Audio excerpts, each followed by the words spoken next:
सभी महाराज जी को मुट्ठी मन्नामी, भक्तों के तारक, पतितों के उद्धारक श्रवण भगवान महावीर स्वामी के चरणों में कोटि वंदन। मेरी आस्था के आया, जन जन की आस्था के केंद्र, परम पूज्य आचार्य भगवान एवं ऑनलाइन के माध्यम से हम सबको ज्ञानार्जन के लिए प्रेरित करने वाले संघ सेतु परम पूज्य उपाध्याय श्री जी के चरणों में शत वंदन। आत्म से शुद्ध बनने, ज्ञान से प्रबुद्ध बनने के लिए एवं संयम से संशुद्ध बनाने हेतु ज्ञान का सुबोध कराने वाले परम पूज्य उपाध्याय श्री गुरुदेव एवं अत्र विराजित समस्त जय श्रेष्ठ एवं बेस्ट चारित्र आत्माओं के चरणों में कोटिशः वंदन। आगम वांछना जब से शुरू हुई है तब से अपने यहाँ तपस्या निरंतर गतिमान है। आज की तपस्वी श्री रिद्धिमा श्री जी महाराज साहब जी के सुशिष्या साध्वी श्री संयति जी महाराज साहब आगम वाचना में निरंतर वंदन नमन का लाभ लेते हैं। उसी श्रृंखला में आज की वंदना का लाभ उप प्रवर्तिनी महासती श्री मंजुल ज्योति जी महाराज साहब आदि थाना पाठ 5 मच्छीवारा को मिला है। मथीन वंदामी आप वंदन का लाभ लो।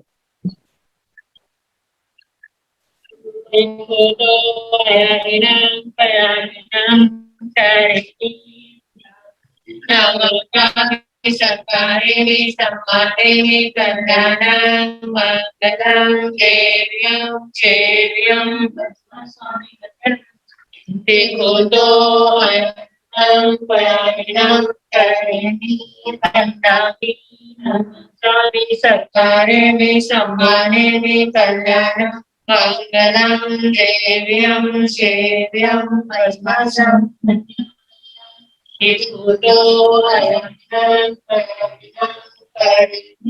मंगलामी सत्कारे में सम्माने में कल्याण मंगलम देव्यं सेव्यं कजवा स्वामी मते वंदानी करते सुख साथ जी, सबको सुख साथ। मथीन वंदानी गुरुदेव आप हमें आगम ज्ञान प्रदान कर हमें अनुग्रहित करें। मथीन वंदानी कृपा करें।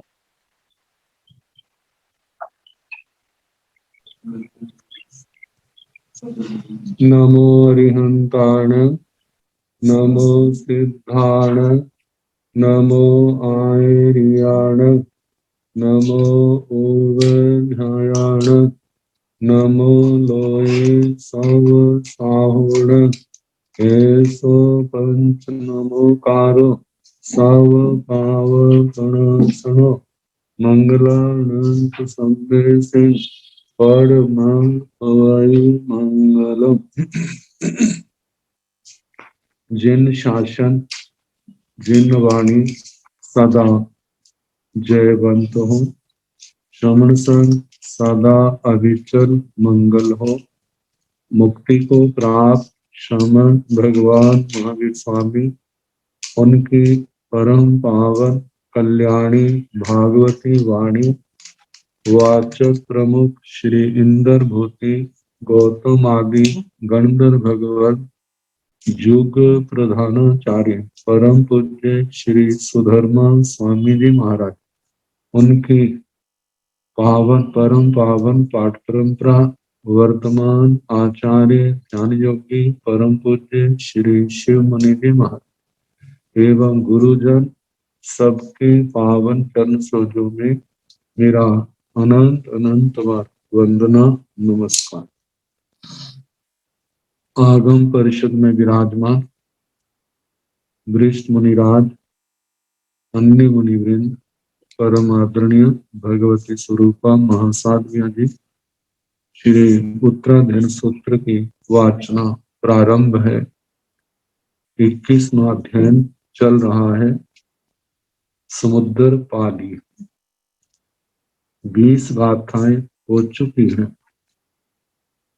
21वीं गाथा अराई राई साहिब बहीण संथगे बीराए आए हिए पहाणवं परमठ पयहि चिट्ठाई छिन्न सोए अममे अकिंचने।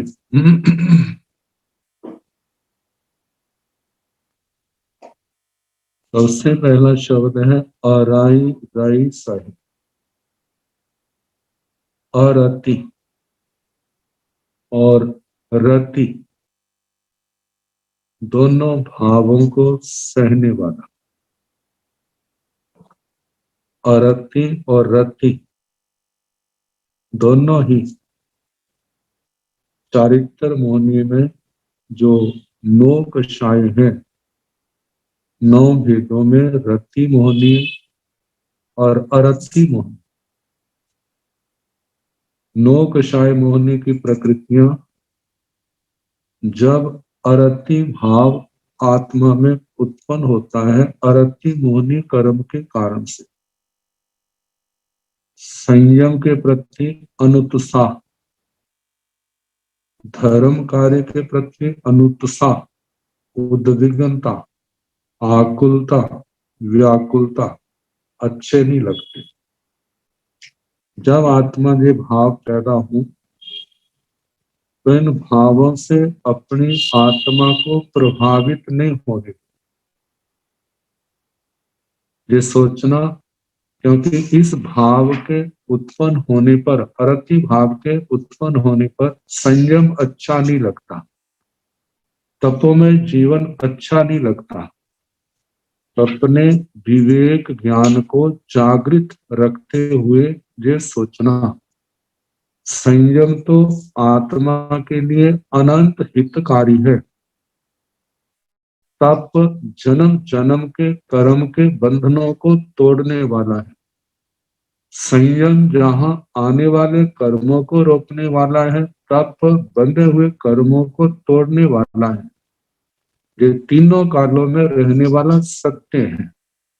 ये जो मेरे मन में, आत्मा में उद्विग्नता, बेचैनी, आकुलता, अनुत्साह ये भाव पैदा हो रहे, ये तो अरति मोहनी कर्म का परिणाम है। इसको मुझे सहन करना है। आखिर कितनी देर रहेगा? समुद्र के अंदर लहर पैदा होगी, कितनी देर होगी? कभी तो शांत होगी। ऐसे ये कर्म भी कभी तो ये शांत होगा। जितना मैं धैर्य रखूंगा, शांति रखूंगा, अपने आप को संभाल के रखूंगा, इन भावों से विचलित नहीं होगा, उतनी मेरी कर्मों की महान निर्जरा होगी। जितनी कर्मों की निर्जरा होगी, उतना मेरा बोझ हल्का होगा, क्षोभम बढ़ेगा, मेरा आत्म बल बढ़ेगा। ऐसा शांति से, धैर्य से इस अरति भाव को सहन करना। दूसरा है रति भाव। रति भाव जिस समय रति मोहनी कर्म का उदय होता है, तो जितने भी संसार के राग रंग, इंद्रियों के विषय, उनके प्रति आकर्षण के भाव पैदा होते हैं, वो अच्छे लगते हैं। व्यक्ति सोचता है जिस समय ये भाव आएगा तो ऐसे भाव आएंगे, कितना इनके अंदर सुख का अनुभव है, इतना अच्छा होता, मैं इनको भोगता, लेकिन इन भावों से प्रभावित नहीं होना।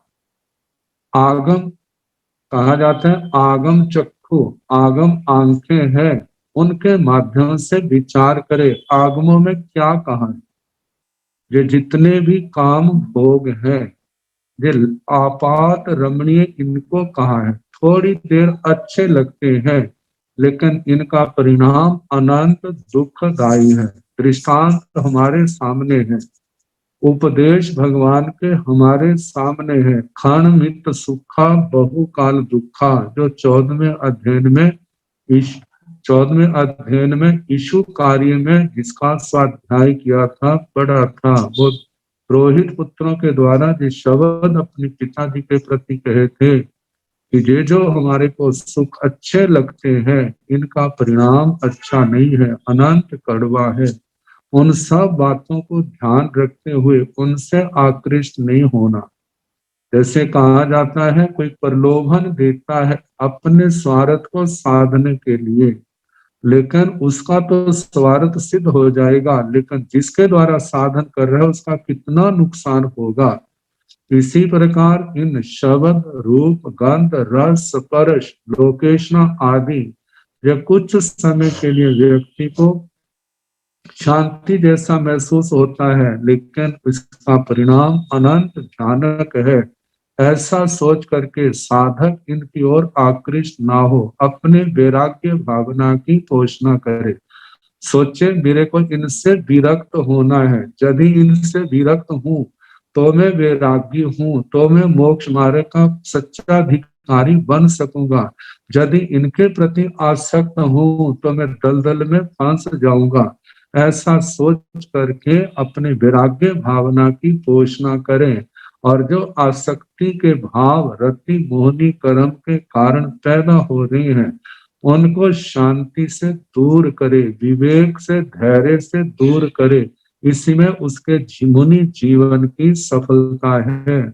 तो इसलिए जहां पर कहा जा रहा है वो समुद्रपाल मुनि, जब भगवान महावीर स्वामी कह रहे हैं कि साधक को कैसा होना चाहिए, ये अरति भाव और रति भाव आत्मा के अंदर पैदा होते हैं, आत्मा उससे प्रभावित होती है। इनको शांति से सहना, इनसे प्रभावित नहीं होना, अपने समता भाव में रहना, वीतराग भाव की आराधना करना। सोचे एक और राग है, एक और द्वेष है, इन सब से ऊपर उठना है। जितना ऊपर उठूंगा उतना मेरी जीवन, इस संयमी जीवन की सफलता है। तो इस प्रकार रति और अरति और रति भाव को जो सहन करता है, आगे कहा है पहीण संथवे प्रक्षीण संस्तव। प्रक्षीण का मतलब क्षय हो गया है, संस्तव का मतलब परिचय। दुनिया के अंदर कितने लोग हैं उनका परिचय अच्छा लगता है, क्योंकि आत्मा के अंदर जब तक जितना वैराग्य बढ़ेगा संसार के परिचय में उतनी अरुचि पैदा होगी। जब ये रति अरति भाव आते हैं तो व्यक्ति सोचता है, दूसरे से बातें करना अच्छा लगता है, बड़ी प्यारी प्यारी बातें करते हैं, कोई प्रशंसा करता है, कोई कुछ करता है। ऐसे इस परिचय में, इस संस्था में हमारे जीवन का कितना अनमोल समय जो है व्यर्थ में चला जाता है। उन बातों से हमें क्या मिलता है? कुछ भी नहीं मिलता। तो कहा संसार के लोगों से जितना परिचय है साधना के मार्ग में उतना व्यवधान है, विघ्न है। हमारा परिचय आगमों से होना चाहिए, हमारा परिचय अपनी आत्मा से होना चाहिए, हमारा परिचय हमारे मोक्ष मार्ग से होना चाहिए, या हमारा परिचय जो है मोक्ष मार्ग के पथिकों से होना चाहिए। पथिक भी जिनका ज्ञान दर्शन चारित्र तप जितने अच्छे होंगे, अच्छी अच्छी आत्माओं से अपना संपर्क रखें, अपना परिचय रखें, जिनके परिचय में आने से हमारा ज्ञान निर्मल हो, हमारी श्रद्धा और निर्मल हो, हमारा चारित्र और निर्मल हो, चारित्र में निरंतर उत्साह बढ़े, हमारे तपस्या के भाव बढ़े। ऐसे लोगों के परिचय को तो अच्छा कहा है, लेकिन जिनका संग करने से हमारे चारित्र ज्ञान दर्शन चारित्र तत्व के उत्साह में मंदता आए, ढीलापन आए, ऐसे लोगों से परिचय नहीं करना। तो कहा ऐसे संसार के परिचय को जिसने छोड़ दिया है, केवल आत्मा से, ज्ञान दर्शन चारित्र तप की साधना से है, गुरुजनों से है, चतुर्विध संग है, धर्म की प्रभावना से है, आत्मा की शुद्धि आत्मा की निर्मलता की ओर जिसका ध्यान है, ऐसा बना है। लेकिन संसार के परिचय की ओर और उसने अपनी पीठ कर दी, उस ओर से अपना संबंध तोड़ दिया है। आगे कहा है वीर आए, वह वीरत है। वीरत का मतलब इंद्रियों के विषय है, चाहे जितने संसार के संबंध हैं, आश्रव द्वार हैं, उनसे विरत हो गया। रत का भाव रति से आया है, रति रत विरत विगत रत रति भाव है जसवा से। वह आत्मा जिसने अपने रति भाव को दूर कर दिया है, इंद्रियों के विषयों के प्रति जो आसक्ति का भाव था उससे पीछे हट गया है, जो आश्रम द्वारों से संबर द्वारों की ओर बढ़ रहा है वह आत्मा विरत है। और आगे कहा आए हुए जो आत्महित, आत्महित का मतलब आत्महित का साधक है, जिस क्रिया को करने से, जिस आचार का पालन करने से, जिस साधना के करने से आत्मा का हित होता है। आत्मा का हित किसमें है? जो आत्मा के ऊपर कर्मों के बंधन है। ये कर्मों के बंधन जितने टूटते हैं कहते हैं उसमें आत्मा का हित है। आत्मा के परिणाम जितने निर्मल होंगे उसमें आत्मा का हित है। ज्ञान दर्शन चारित्र तप की साधना जितनी बढ़ेगी उसमें आत्मा का हित है। कहते कर्म बंधते हैं, संसार के अशुभ कर्मों का बंध होता है जिन क्रियाओं से, उसमें आत्मा का हित नहीं है। तो कहा जिसमें आत्मा का हित है ऐसी साधना करने वाला, दुनिया की व्यर्थ की साधना को करने वाला नहीं, जिसके अंदर व्यर्थ का, जिसमें अभिमान की पोषणा होती है, शक्तियों की उपार्जन कर लेते हैं, कोई मंत्रों की साधना करता है, कोई कैसे करता है, कोई कुछ करता है। ठीक है, लोगों के अंदर उसकी प्रतिष्ठा बढ़ जाएगी क्योंकि उनके कार्य सिद्ध होते हैं, लेकिन जहां पर अपनी आत्मा का जो हित है उसका ह्रास होगा। स्थान स्थान पर आगम हमारे को निर्देश देते हैं, इन पाप विद्याओं से, पाप साधनाओं से आत्मा अपने आप को पीछे हटाए। जो आत्मा, जिसमें आत्मा की शुद्धि होती है, कर्मों के बंधन टूटते हैं, कहते हैं वो साधना करनी चाहिए। इसका एहसास जीवन के पूर्व के हिस्से में इस आत्मा को नहीं होता। इसका एहसास तब होगा जब समय निकल जाएगा, अंतिम समय आएगा। जिसने विशुद्ध साधना की है उसके परिणाम शुद्ध होंगे, वीतरागता के भाव आएंगे, आत्मा में अनंत प्रसन्नता होगी। वो सोचेगा अब मेरा जीवन सफल है। लेकिन जिन्होंने इस आत्म साधना को नहीं किया है, संयम तप की साधना से दूर रह करके केवल लोकेशना के चक्कर में, मान प्रतिष्ठा के चक्कर में, व्यर्थ की बातों में उलझे रहे, अंतिम समय उनको ऐसा लगेगा हम तो लुट गए हैं, हमारे पास कुछ भी नहीं, हमने ऐसा कोई भी दुनिया के लिए तो बहुत कुछ किया, व्यर्थ की बातों के लिए बहुत कुछ किया, लेकिन अपनी आत्मा के लिए कुछ नहीं किया। अब हम क्या करें, समय निकल गया है, बेचैनी बढ़ती जाती है, दुर्गतियां सामने दिखाई देती है। मानो देवगति भी मिली है तो देवगति में निम्न स्थानों की प्राप्ति होगी। जैसे व्यंतरों के स्थान है, जानते हैं व्यंतरों में पहला इनाम जिनका पिशाच है। पिशाच किसी को कह दे तो कैसे गुस्से में आ जाएगा, क्रोध के आवेश में हमें पिशाच कह दिया है, व्यंतर कह दो तो कैसे होता है। कहा विराधक श्रेणियों में उसका जन्म होगा। अब वहां पर धर्म की प्राप्ति बड़ी दुर्लभ है, धर्म के संस्कार बड़े दुर्लभ है, अच्छे संस्कारों से वंचित, प्राय करके वंचित होना पड़ता है। तो इसलिए कहा जाता है कि अपनी आत्मा के, जिस आत्मा का हित जिसमें है उस साधना को प्राथमिकता दे, उस साधना के अंदर अपने आप को लगाए, इस साधना के बिना अपना समय व्यर्थ में ना गवाए, ऐसे आत्मा का हितैषी बने। आत्मा का हितैषी कब होगा? जब हम बड़ी निष्ठा पूर्वक समय, ज्ञान, दर्शन, चारित्र, तप की आराधना करेंगे। जो भी है, जैसे पहले भी बताया है, केवल आत्म शुद्धि का लक्ष्य रखना, इस लोक पर लोक के सुखों के लिए, यश प्रतिष्ठा आदि का कोई ऐसा लक्ष्य नहीं करना, शल्यों से मुक्त होकर के आत्म शुद्धि के लिए, कर्म निर्जरा के लिए साधना करना। आगे कहा है पहानवम, पहानवम का मतलब प्रधानवान, प्रधान बनाया करके प्रमुख व्यक्ति को कहा जाता है। कहा जाता है प्रमुख व्यक्ति कौन है? जो अपने बाह्य दृष्टि से देखा जाएगा तो बाहर के साधनों से संपन्न है, लेकिन बाहर के साधन वो पुण्य के अधीन है, वो सदा रहने वाले नहीं। जब तक उसके पास वो साधन है तो प्रमुख है, लेकिन जब उनके आगे उनसे भी प्रधान साधनों वाला आ जाएगा तो उसकी प्रधानता फिक्की बढ़ जाएगी, हल्की पड़ जाएगी।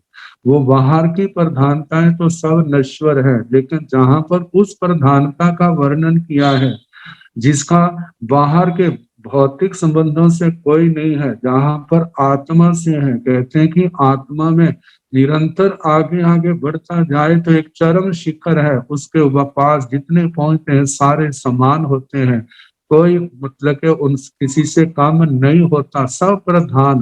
तो वो कैसी अवस्था है? वह अकशाई अवस्था है, वह कर्मों से रहित अवस्था है। तो कहा कि उस तो पर उस अवस्था को तक पहुंचाने वाला कौन है? तो आचार्यों ने व्याख्या करते हुए कहा वो है संयम।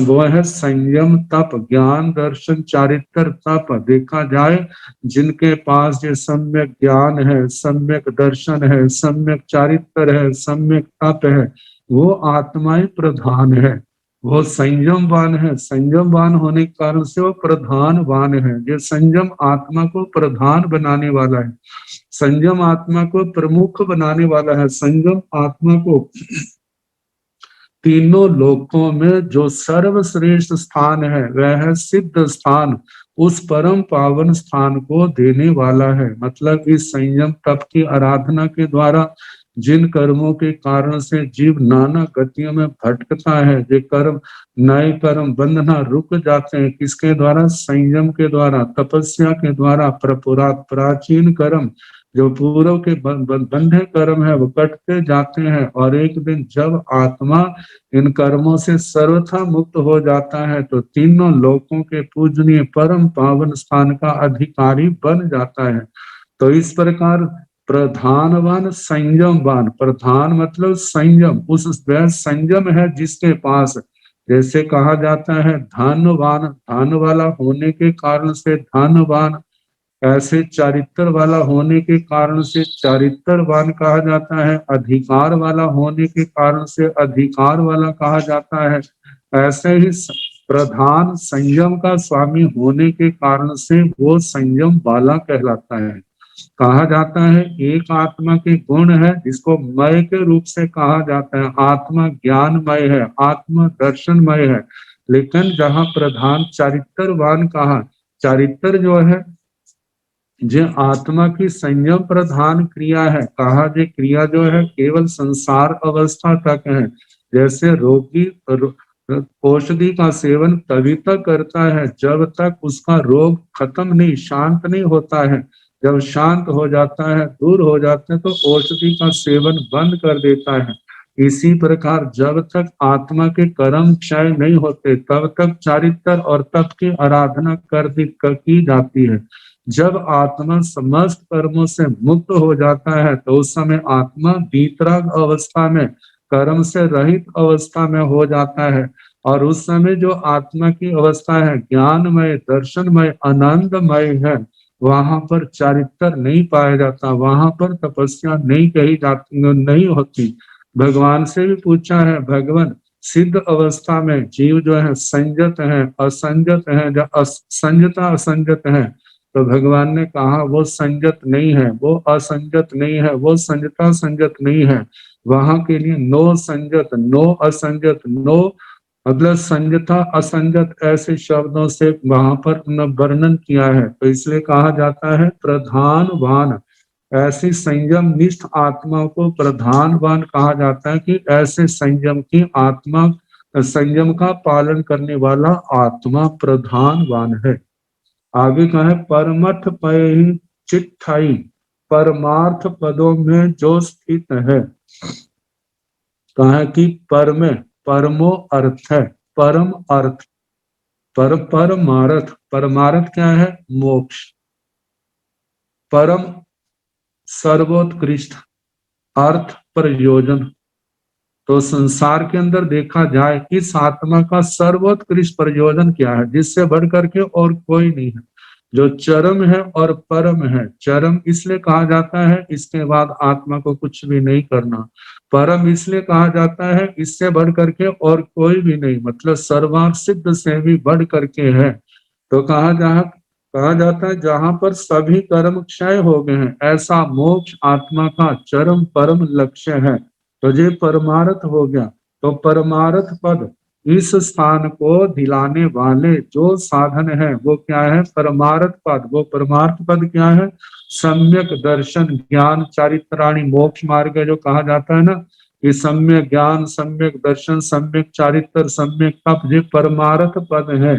कहा इन परमार्थ इन परमठ पय चिट्ठाई, कहा परमार्थ पदों में स्थित है। तो जहां पर सप्तमी के अर्थ में तृतीया का प्रयोग किया गया है, क्योंकि इन से चिट्ठाई, या तो हम इसका अर्थ करेंगे परमार्थ पदों से जो शोभायमान है, तो चिट्ठाई का अर्थ हमें बदलना पड़ेगा।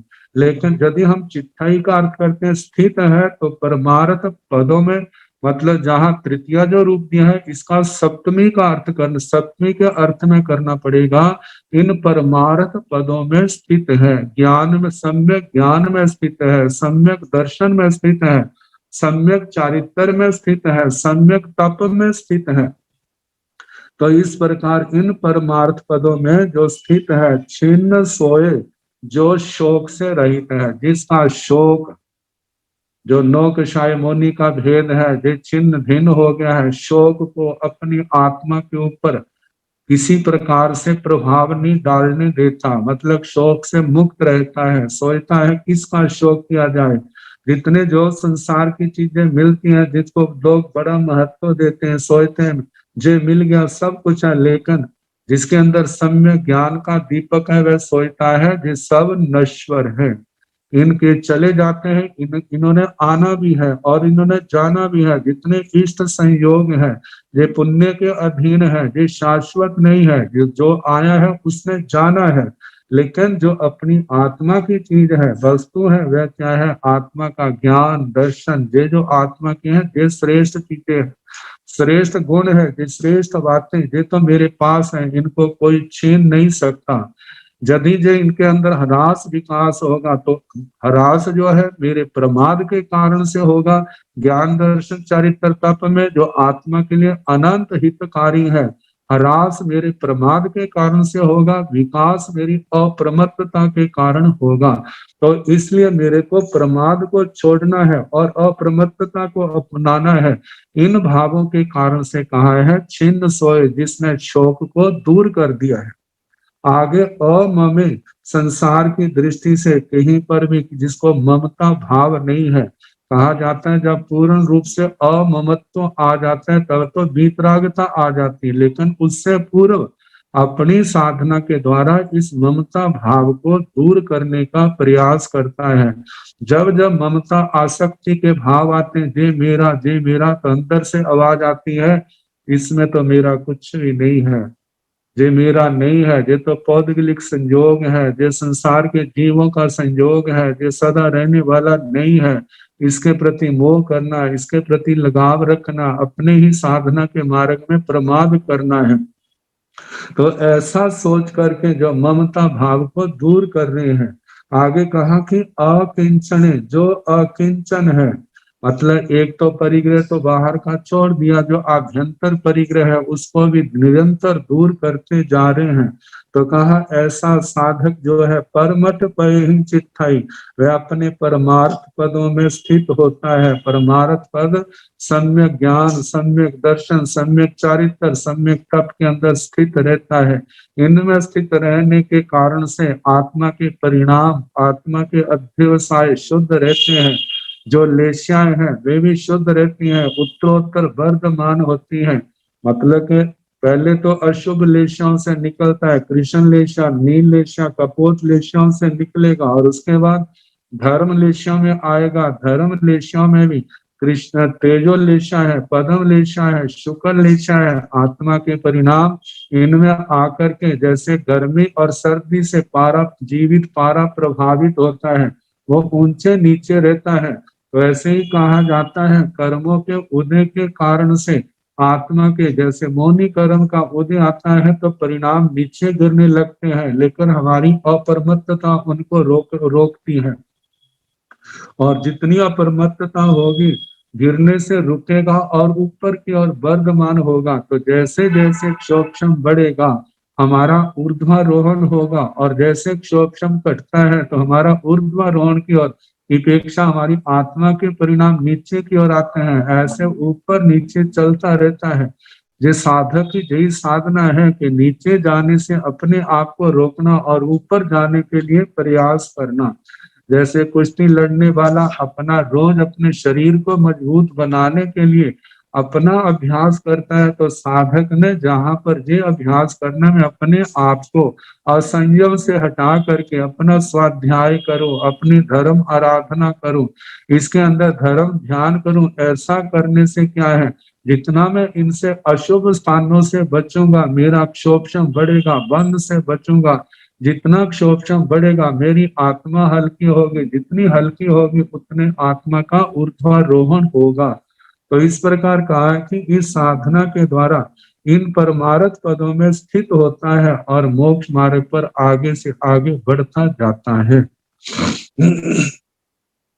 आगे बताया है विविध लयनाई भयजताई निरोग लेवाई असंथड़ाई, निरोग लेवाई असंथड़ाई इसी ही चिन्नाई महाजसे ही कायण फासेज परिसहाय, विविध लयनाई भयजताई निरोग लेवाई असंथड़ाई, ताई त्राई त्राई त्राय त्रय त्राणे इस धातु से बना है त्राण रक्षण। तो त्राई शब्द जो है उस आत्मा के लिए प्रयुक्त हुआ जो 6 काया के जीवों की रक्षा करने वाला, जो 6 काया के जीवों की रक्षा में यत्न करने वाला है, 6 काया के जीवों को भी अपनी आत्मा के समान समझने वाला है, ऐसा समझ करके 6 काया की हिंसा से जो अपने आप को बचाता है, ऐसे जीव के लिए श्री आचार्य सूत्र की परिभाषा में परिज्ञात कर्म कहा है। 6 काया के जीवों की हिंसा कर्म बंध का कारण है और कर्म बंध का कारण समझ करके जिन्होंने इस 6 काया की हिंसा को छोड़ दिया है ऐसा मुनि क्या है, परिज्ञात कर्म। तो कहा वो परिज्ञात कर्म, वो त्राई 6 काया के जीवों की रक्षा करने वाला, हर समय यत्नशील संयम में सावधान रहने वाला,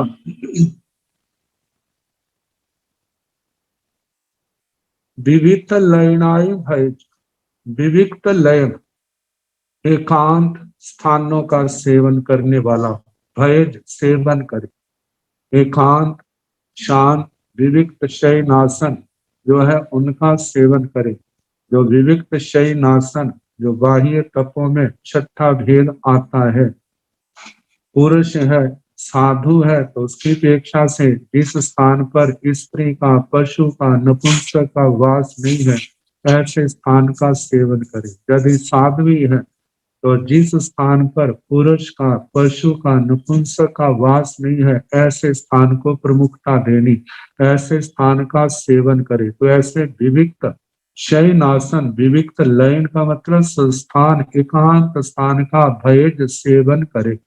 का वो भी कैसे, निरोग लेवाई, निरोग लेवाई मतलब निरुप लेवाई, जहां पर उपलेप आदि नहीं किया हुआ है, जिसको चमकाया दमकाया नहीं है, जिसको कहते हैं परिकर्म, जहां पर सजावट नहीं है, जहां पर इंद्रियों के विषय नहीं है, ऐसा वातावरण नहीं है जो दुर्बल आत्माओं को प्रभावित करता है। तो कहा जाता है कि ऐसा स्थान मतलब कि परिक्रम से साज सज्जा से रहित, और आगे कहा है असंथड़ाई, असंस्कृत का मतलब जहां पर बीज आदि जीव जंतु ना हो उनसे रहित ऐसे विविक्त शयनासनों का सेवन करे।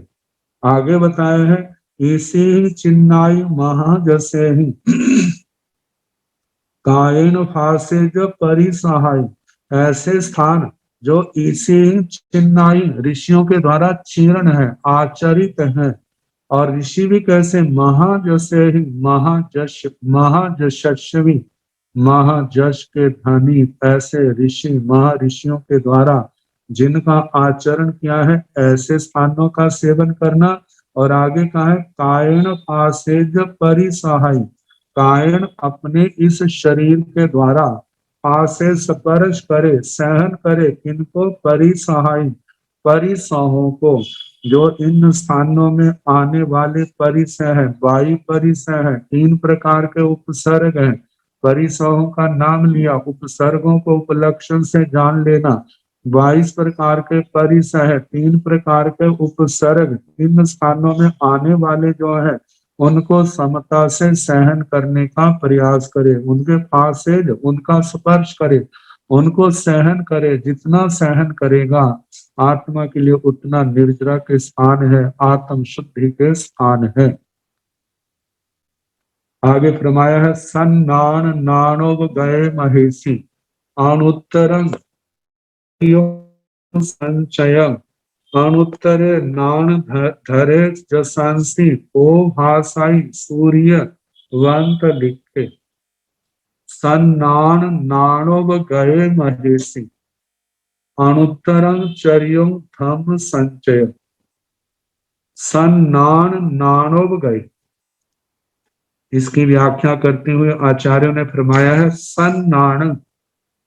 सन्नान का मतलब, सन का मतलब सम्यक, नाण का मतलब ज्ञान, सम्यक ज्ञान।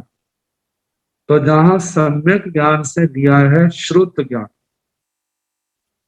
बाकी भी ज्ञान सम्यक ज्ञान है, लेकिन आत्मा के लिए अनंत उपकारी। दूसरे ज्ञान जो है वो तो केवल आत्मा तक सीमित रहते हैं, लेकिन अपना और दूसरे का उपकार करने में समर्थ है। तो वह कौन सा ज्ञान है? वह श्रुत ज्ञान है। तो कहा ऐसा श्रुत ज्ञान उससे नाणोव गए, श्रुत ज्ञान को सुन करके जिसने अपनी आत्मा के अंदर ज्ञान पैदा किया है, उत्पन्न किया, ज्ञान को प्रकट किया है, उस ज्ञान से संपन्न महेशी महर्षि, महान ऋषि, महर्षि।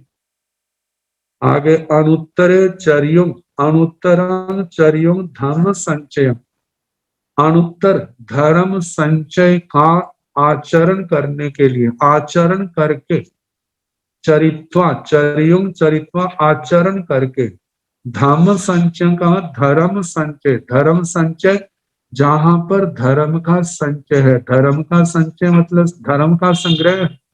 तो वो धर्म का संग्रह क्या है? जैसे 10 प्रकार का यति धर्म आता है, श्रवण धर्म आता है, जैसे 10 वीहे समण धम्मे तन जहा खंती मुक्ति अथवे मदवे लागवे सच्चे संयमे तवे चियाए बम चेरवासे खंती शांति मुक्ति मुक्ति निर्लोभता अचवे आर्जव मदवे मार्दव लागवे लाघव सत्य सच्चे सत्य संयमे संयम तवे तप चियाए त्याग अकिंच ब्रह्मचर्य वास है। त्याग मतलब अकिंचनता, ब्रह्मचर्य वास है ब्रह्मचर्य वास। ये सारे के सारे धर्म संगत, जहाँ पर धर्म का संग्रह, सभी धर्म है, आत्मा की शुद्धि करने वाले हैं, आने वाले कर्मों को रोकने वाले हैं, आत्मा को निर्मल बनाने वाले हैं। और उसके आगे हम देखें अपेक्षा भेद से 5 महाव्रत हैं, 6ठे रात्रि भोजन का त्याग है, 5 समिति 3 गुप्ती है, इनका पालन करना। तो कहा कि अनुत्तर, अनुत्तर का मतलब जिससे बढ़ करके नहीं है। तो आत्मा के क्षोभशम की अपेक्षा से देखा जाए तो कितनी स्थितियां, कितने स्थान बन जाते हैं। ऐसे संयम के जघन्य स्थान है, उसके आगे मध्यम स्थान है, उत्कृष्ट स्थान है। तो आत्मा को उत्कृष्ट स्थानों का लक्ष्य लेकर के अपने आप को आगे बढ़ना है। मेरा संयम अनुत्तर हो, सर्व प्रधान हो। तो मतलब मेरा संयम ऐसे तप जो है, मेरे ज्ञान दर्शन चारित्र तप की, महाव्रतों की, रात्रि भोजन के त्याग की, 5 समिति 3 गुप्ती की, 10 प्रकार के श्रवण धर्म की अनुत्तर साधना हो। जे मेरा धर्म आराधना मेरी अनुत्तर बने, मतलब के ऐसे प्रधान आगे से आगे बढ़ता जाऊं, ऐसी साधना का, धर्म आराधना का आचरण करके कहा जाता है अनुत्तरे नान दर्शन धरे जसंसी। अनुत्तर ज्ञान को धारण करने वाला, जहाँ ज्ञान को धारण करने वाला है वहां दर्शन को भी धारण करने वाला है। जसंसी ज शशवी ओ भाषाई, अवभाषित होता है सूर्य, वह अंत लिखे, अंत लिखे का मतलब अंतरिक्ष में, आकाश में, वह मतलब तरह, सूर्य व सूर्य की तरह, जैसे आकाश में सूर्य प्रकाश करता है, अवभाषित होता है, ऐसे ही ऐसी उत्कृष्ट अनुत्तर धर्म आराधना करने वाला साधक भी जो है इस लोक में क्या होता है, वो भी केवल ज्ञान केवल दर्शन के सूर्य से अवभाषित होता है, ज्ञान का प्रकाश करता है। तो जहां पर कहा कि वे समुद्र पाल मुनि जी ऐसे गुणों की आराधना करके वे भी अनुत्तर ज्ञान दर्शन को धारण करने वाले बने और यशस्वी बने। ओ भाषाई सूर्यवंत लिखे, और उन्होंने भी घनघाती कर्मों को क्षय किया। जैसे क्षय करने के बाद केवल ज्ञान केवल दर्शन व सर्वज्ञ सर्वदर्शी बने। जैसे अंतरिक्ष में सूर्य प्रकाश करता है, सूर्य अवभाषित प्रकाशित होता है, ऐसे ही वे समुद्र पाल मुनि भी क्या हुए, संसार में सम्य ज्ञान दर्शन चरित्र तप का आलोक प्रकाश करने वाले बने।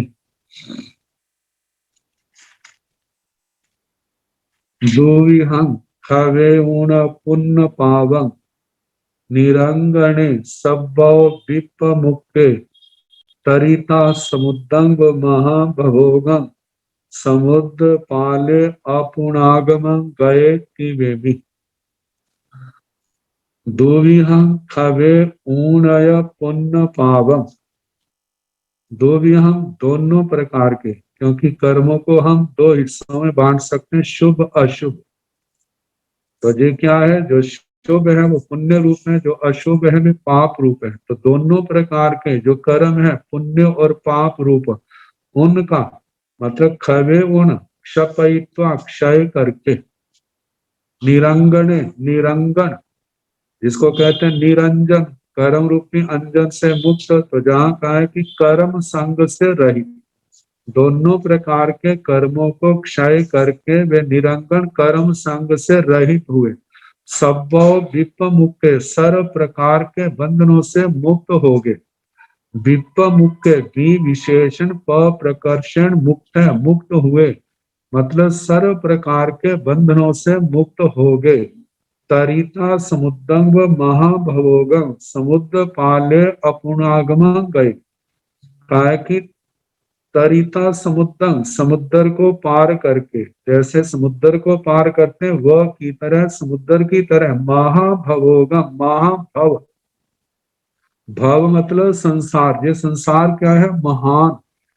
द्रव्य की दृष्टि से देखा जाए जो ये लोक एक है, क्षेत्र की अपेक्षा से 14 राज्य प्रमाण है, असंख्यात कोटा कोटि। तो कहा जाता है जय और काल की अपेक्षा से देखा जाए तो जिसकी ना आदि है ना अंत है, और भावों की अपेक्षा से देखा जाए तो ये संख्या में तो 6 द्रव्य हैं, लेकिन धर्मास्तिकाय एक, अधर्मास्तिकाय एक संख्या में, आकाशास्तिकाय एक, काल जो वर्तमान की अपेक्षा से एक, भूत भविष्य की अपेक्षा से जो अनंत है, और जीव जो है वो अनंत है, और उसके आगे उद्गल जो है वो अनंत है। अनंत भावों से संपन्न मतलब ये संसार, तो कहा जाता है अनादि काल से ये संसार अपने कर्मों के अनुसार पुण्य पाप का फल जहाँ पर भोग रहे हैं, भ्रमण कर रहे हैं।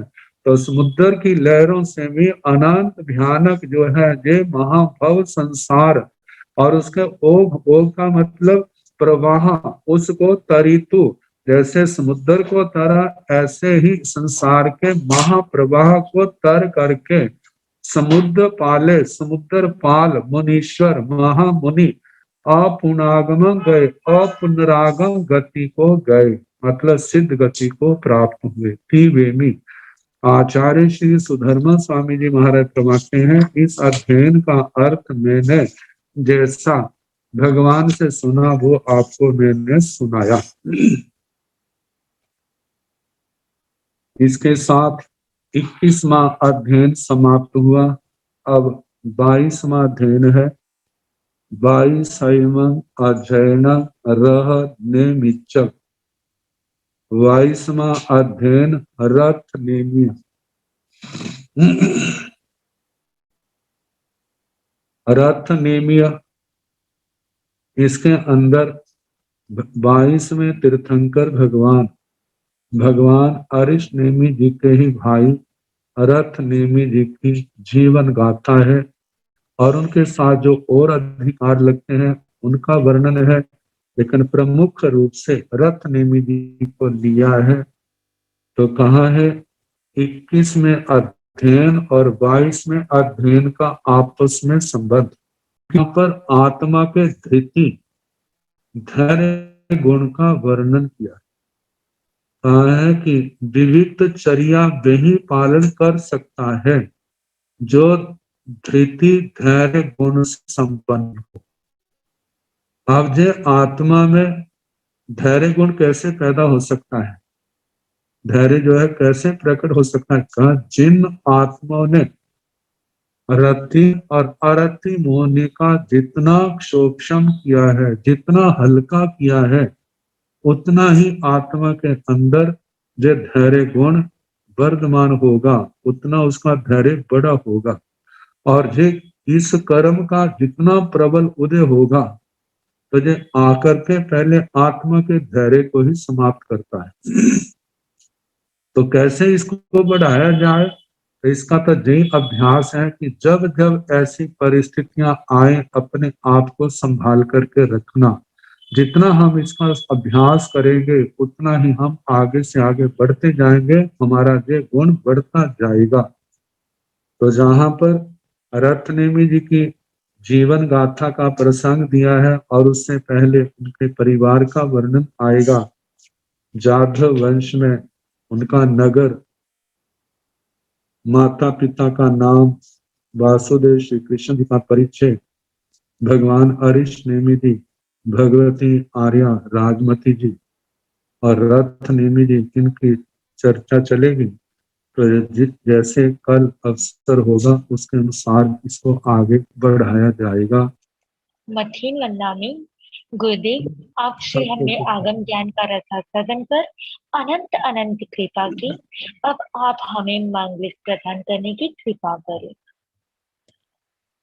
नमो अरिहंताण, नमो सिद्धाण, नमो आर्याण, नमो ओवधायाण, नमो लोए सब साहुण, एसो पंच नमोकारो सब पावपनासनो, मंगलानंत संदेशिं परमं होई मंगलम।